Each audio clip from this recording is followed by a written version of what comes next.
Secretary Buttigieg wasn't able to join us live today, but was gracious enough to make time to sit down with us earlier and answer some questions about choosing a future that is better for bicycling. So we'll send you to that conversation right now.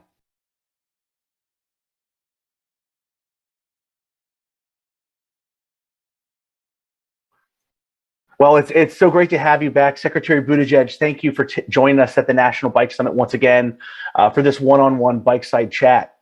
We have a great group of bike advocates here from all across the country joining us both online and in person here in DC. So it's really great to have you once again. Oh, thanks, Bill. Really pleased to be with you. Well, it's been a big year for infrastructure, and transportation safety advocates have had a lot of policy and funding wins to celebrate. I want to ask you, what do you celebrate? What are you most proud of DOT accomplishing over the last year?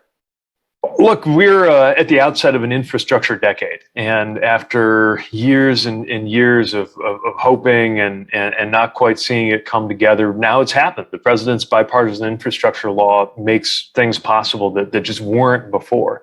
And from a bicycle perspective or an active transportation perspective, that includes historic funding for states and local governments on improving infrastructure for people who walk and bike and use a wheelchair. And just to take a few examples, it's support for complete streets, it's support for transportation alternatives and active transportation. There's a new Safe Streets and Roads for All program. That's $6 billion in dedicated funding for making streets safer for everyone. And as you know, a big part of expanding the use of bicycling as a means of commuting, as well as just a moral imperative for commuting and recreational bicycling alike, is to make sure that it's safe. And there are proven ways to do it.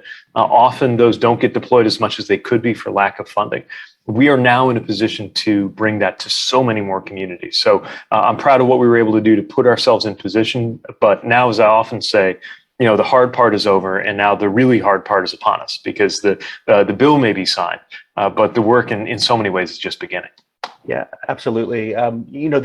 There are so many exciting opportunities coming out, as you say, out of this bipartisan infrastructure law that's going to support active transportation infrastructure and benefit people who bike and walk. So, I mean, that it is critical, and it's great to have your leadership on that. Are there any other sort of these opportunities that really that you'd like to speak about, like specifically that are coming out of that law that you think are exciting opportunities that we should be taking advantage of? Yeah, so I mentioned the Safe Streets and Roads for All program. Definitely have a look for more information coming probably in May in terms of the notice of funding opportunity, what we're going to be able to do with that first $1 billion. But also the Transportation Alternatives program, which is a well-known and very successful program. That's about a 70% increase over and above the levels we had in the last authorization. That comes to $7.2 billion over 5 years. And that's a key program, especially for helping states move toward complete streets and create those conditions where, cars and pedestrians and bicycles and other road users can all coexist safely and peacefully. And actually the guidance for that Transportation Alternatives program is out today. So there's information going out on how communities can take advantage of that. Makes it a big day. Third thing I would point to is a requirement that MPOs commit at least 2.5% of their planning funding to providing safe and accessible transportation options for complete streets. Something else that I think is going to make a big difference here. We've got the Highway Safety Improvement Program. That was substantially improved over or enhanced over FAST Act levels. Comes to about $15 billion over the life of this bill. On what you might think of as more the car side. So NHTSA, for example, with their 5-star crash ratings, the new car assessment program will have to be updated, including in ways that pay better attention to not just who's in the vehicle, but who's outside the vehicle, because we know that the features or the requirements on a vehicle affect pedestrian and bicycle safety. So those are just some of the things coming out of this bill that we're so excited about, and not wasting a minute in getting to work to make it happen.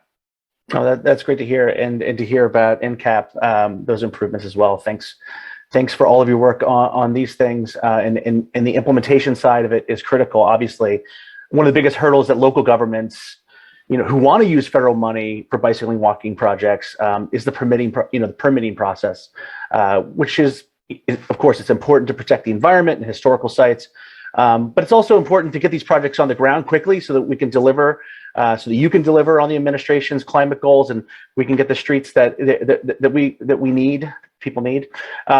Is there anything that your department can do to help these small green projects move forward more quickly?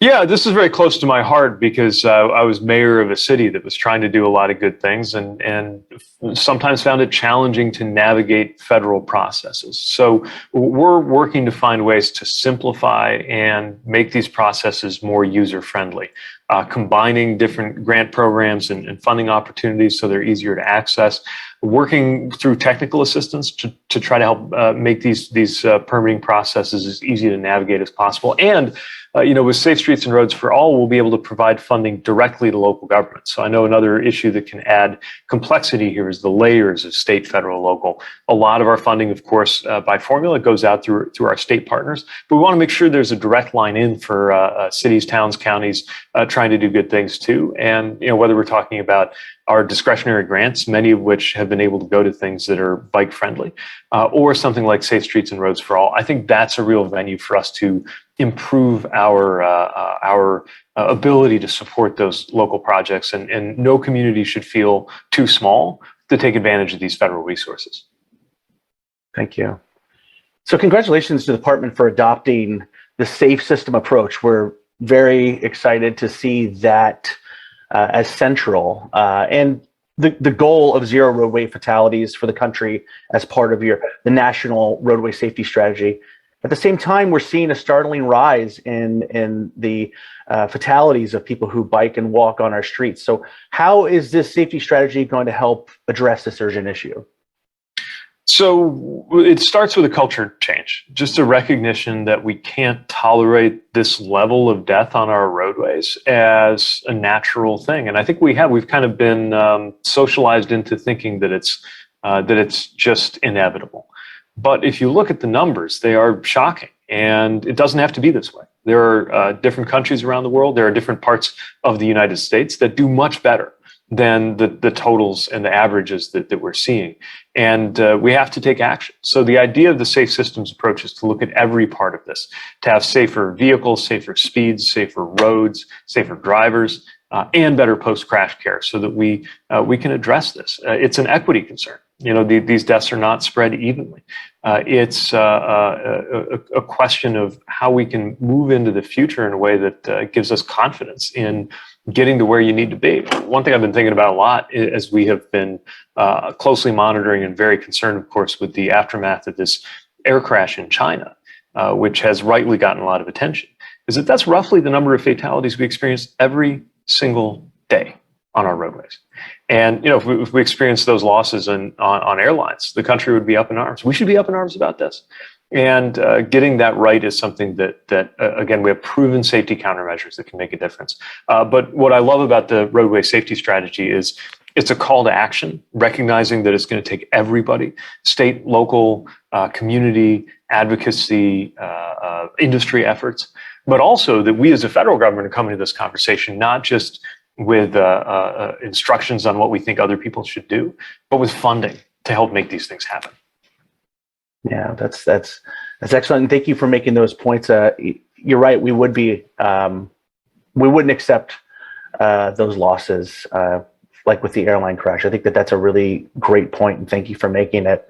You travel a lot. We see you out and about, and you just talked about examples, of around the country where things are going, better than others, or examples of implementation that's done right in biking infrastructure, for example. As you travel around the country, I imagine you're biking a lot while you're out on the road. We know you like to bike. We see you biking, and of course, those of us in the bike movement get really excited to know that you're riding with us.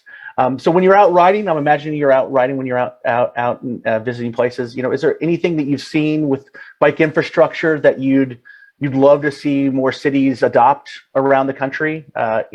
Is there You know, it's so impressive what communities are doing. Obviously, I've got a soft spot for our own work from back in South Bend, Indiana, when we were able to create both separated bike lanes and ways to reimagine how sidewalks and roads were used. I've seen it in places that are not thought of as maybe bike to work kind of places. Arizona comes to mind.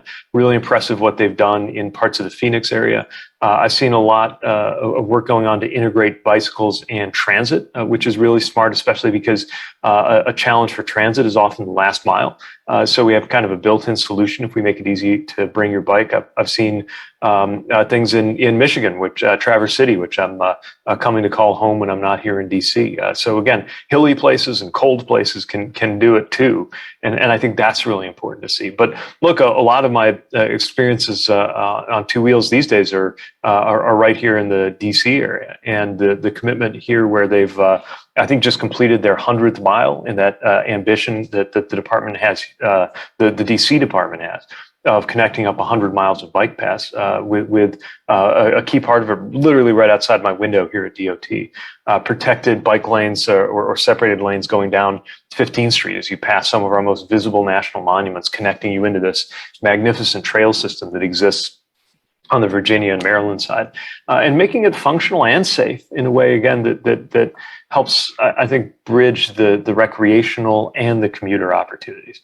is just critically important. Look, there's still a lot of lessons we can learn from around the world. My first time really in the company of a U.S. Transportation Secretary was traveling overseas as a delegation of mayors led by Secretary Fox, looking at things that they did, like the kind of palace of bike parking that they built in Amsterdam at the train station, which is really necessary for the functioning of their commuting systems.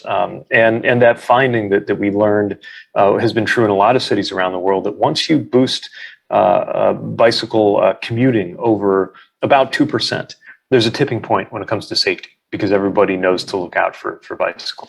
That mentality, I think, can be reflected in the physical infrastructure choices that are being made, and I love seeing great examples of it in my travels, and I'm filling a little notebook with ideas as I go about. Oh, that's great. Gosh, yeah, when you talk about that last mile, I think in a lot of in the connection with transit is so critical. I think, in your travels, like what you mentioned in Amsterdam, I mean, across the Netherlands, I think, those are really great examples. A lot of places here, it could be the last mile, last 2 miles, and really trying to close those gaps are critical. I just want to say, we've seen you with a lot of electric vehicles. Love that. So great. When are we going to see you on the fastest selling and most energy efficient EV in the country right now, e-bikes? E-bikes are the right now replacement for cars. So we'd like to see a lot more lawmakers and decision makers riding, taking them seriously. Have you been out on an e-bike? Yeah, so we have one in at our place in Michigan. It's a really remarkable experience. I'll tell you, my commute around here is short enough that I think it's better to be huffing and puffing analog. But no, it's a really important step that shortens distances. One thing I talk about a lot is how commutes are actually measured less in miles than they are in minutes. And part of the answer to that is to change some of the dimensions of what it means to bike to work, and e-bikes are a part of that. We've got to address them in a way that's smart from a safety perspective, and I think that presents new opportunities and new challenges for communities to make sure we get it right. But seeing e-bike share happening around the country, including here in the DC area, I think is another example of us moving forward in a really positive and healthy direction, and we're excited to see that continue to develop in a safe and sustainable way. Awesome. Well, I can't thank you enough for your leadership and taking the time to share your vision and insights with us. We really, really appreciate you and we really look forward to working with you and continue to build a bicycle-friendly America for everyone. And we should still ride a bike sometime together. So the offer is out there. Sounds good. Let's make that happen. But thank you again, Mr. Secretary, for all of your great work. Well, thank you, and I just want to thank the league for all the great work that you do. This really has to be from the ground up in order to succeed. But I want you to know that from DC on out, we strongly support the many good things that you're seeking to do. And I think it's going to be a great decade for American bicyclists. Yeah, me too. It's good riding with you.